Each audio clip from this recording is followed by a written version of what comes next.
Well, turns out Sakurai did put PK freeze in this game, but this is a whole nother level.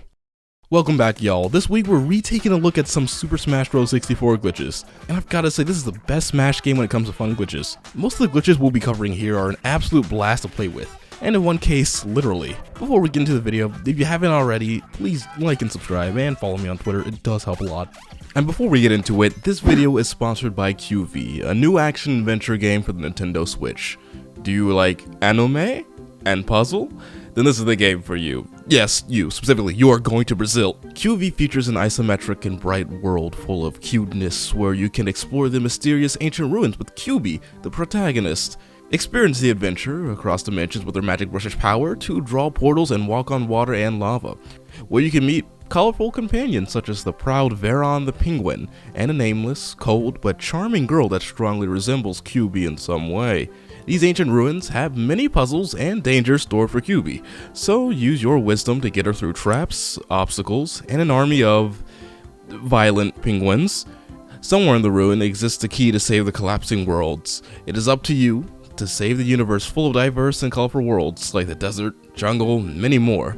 All kinds of gamers, including beginners and challenge lovers, can enjoy QV as it has a total of 4 difficulties.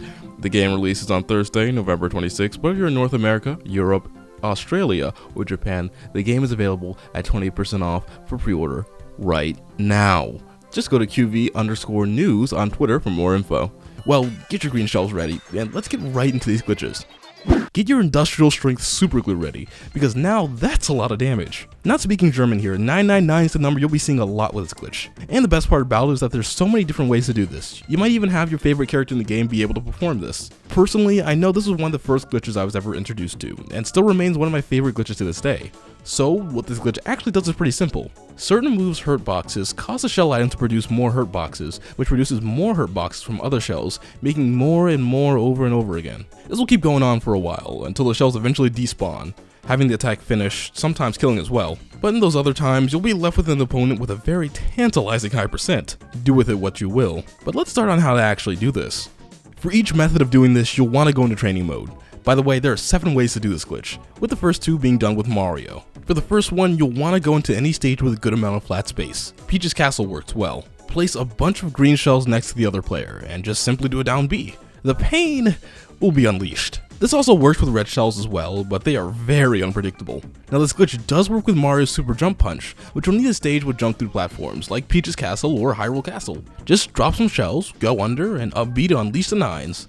The Luigi Cyclone also works, although the effect doesn't seem as big. Samus's Screw Attack works very well. Even if Wispy Wood moves the players, it can still regain the glitch. Yoshi's Ground Pound is a little weird. Red shells work the best with this, and while both players receive a ton of damage, it doesn't trap the players like before. Link's Spin Attack though does a ton of damage, and Nessa's Forward Smash just looks really cool. Super Shell Stack Smash, fun name and even funner glitch.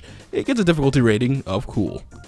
We're going where no Smash character has ever gone before, the Z-axis. Our smashing bros have slid off the rockers in this case being the Z-axis, but crazily enough, they'll slowly drift back into position as normal. Certain actions, like jumping or standing on a ledge, will reset the position as well, and certainly getting sucked up by this tornado will set things back. The shadow of the player stays in place though, and it's not even remotely on the same plane. But besides that, there really isn't much to this glitch. So, getting into how to do it, you'll need to go to a stage with a wall, specifically one that you can stand next to. Mushroom Kingdom won't work, but Sector Z and especially Hyrule Castle work the best. Make sure you're either Mario or Luigi, and get yourself right up against any wall of the stage. Roll against the wall over and over again, and after a while you'll notice that you'll be drifting off the stage. Rolling to the left makes you go forwards into the screen, and the opposite direction going right. If you stop, you'll slide back towards the center. The reason why this happens is because the rolling animation very slightly moves Mario or Luigi off axis, and the game is made to correct that minor shift by moving back to the center slowly. But if you keep rolling, you'll notice the shift more and more. It's a neat glitch, indeed, and it gets a difficulty rating of cool. Looks like there's a missing reference here, because Link is holding an object that doesn't exist, and nobody in the audience is a programmer, so am I the only one who will understand this? I think I am. Basically, Link is holding onto a bomb that is no longer visible, hence the name Invisibomb. Genius names here, I know.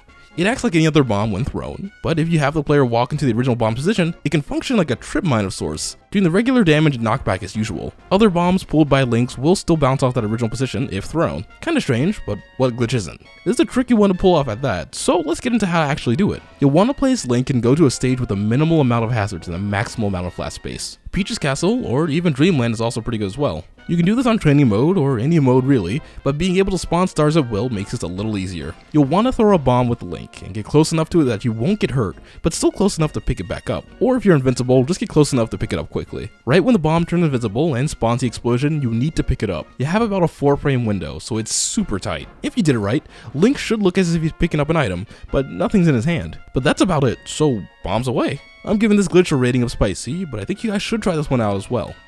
And now for a glitch technique that can be pretty useful in gameplay. The aptly named Teleport sends the player forward with a burst of speed, useful for positioning or just plain movement. This works with Fox, Samus, and Jigglypuff, with Jigglypuff getting the best results in terms of distance, more than likely because Jigglypuff's jump takes longer to start. Either way, the normal teleport always ends in a jump, although that jump can be cancelled using attacks like Jigglypuff's Sing, which even has the effect of extending the distance the teleport covers. Fox and Samus can use their down specials to cancel the teleport, although this doesn't extend the length unfortunately. This can be compared to the Wave Dash and Melee, considering that both of them are techniques used in competitive play, but this technique isn't even done remotely the same. In fact, there are two different methods of doing it, which we'll go over now. What you'll want to do is pick one of the characters that you can do this with, Jigglypuff, Samus, or Fox, and I'd recommend Jigglypuff for first timers, as it's easier to tell if you've actually accomplished it or not. With your character in a stage, start a dash, and after the initial dash animation is finished, smash the control stick in the opposite direction, and about 3 frames later, you'll need to input a jump. The timing is incredibly tight, but with some practice it's not too bad to get consistent. The second method is very similar, but instead of smashing the control stick in the opposite direction, you'll want to make a half circle downwards. The second method makes it far easier to cancel teleport with an attack than the first, but either way you slice it, with it probably being your fingers in this scenario, this isn't easy. This glitch gets our hottest difficulty rating of the video, Caliente. Forget about Sleepwalking, our Pokemon pal is going to show us the next evolution of sleep-based locomotion. It's a bit quick, but sending Pikachu through Jigglypuff's song puts Pika to sleep at warp speed, sometimes even sending him sailing off ledges. This works on any stage, you just need Jigglypuff and Pikachu. Get Pikachu close enough and quick attack through a singing Jigglypuff, and Pikachu won't stop its quick attack as usual, instead he'll go flying in the direction he was going before. There really isn't much to this glitch either, so it gets a difficulty rating of cool. Every Smash game seems to have one, and it all started back here. The astral birth of all of them, the original black hole glitch. They're all the same, a mishmash of hitboxes and collisions that lead to trapping players in a vortex of chaos and pain. It'll do hundreds of % of damage to those who venture inside its range, but with the way this glitch is pulled off, not getting pulled inside is a lot easier said than done. Turnips were the item of choice in Melee, but this time our bombastic blowy uppy friends that Link can lob will be the key to staging this collision chaos. Not a CD in sight, all cartridge, but speaking of a blue-clad warrior, we're gonna need links of multiple different colors to do this glitch. For this, you'll want to make sure all your players are in sync, whether that means mapping the controllers to the same buttons, or having world-class team coordination. Anyhow, head on over to Hyrule Castle and gather all links into this corner here. Have them all run towards the wall for several seconds, and then let them all stop so that they separate positions naturally. For all links, have them pull out a bomb, toss it into the air, then toss another, albeit less high than before. In most cases, the bombs will explode on each other, but in the best case, the bombs will collide with one another, and if you're lucky, they'll land at a link and trap one in a temporary twister of turbulence. Sans the tongue twister though, this glitch nets itself with mild rating. There aren't that many ways to crash Super Smash Bros that I know of, but this one is certainly the best way to accomplish that, I'd guess. A double-tailed PK Thunder, which by the way should be lightning considering that thunder is a sound, but yeah, the twin-tailed turning twister, not that one, causes a crash that would call itself a type of PK freeze. Although it halts the game to a pause, let's be kind and rewind back to the point where we'll break down step by step on how to do this little glitch.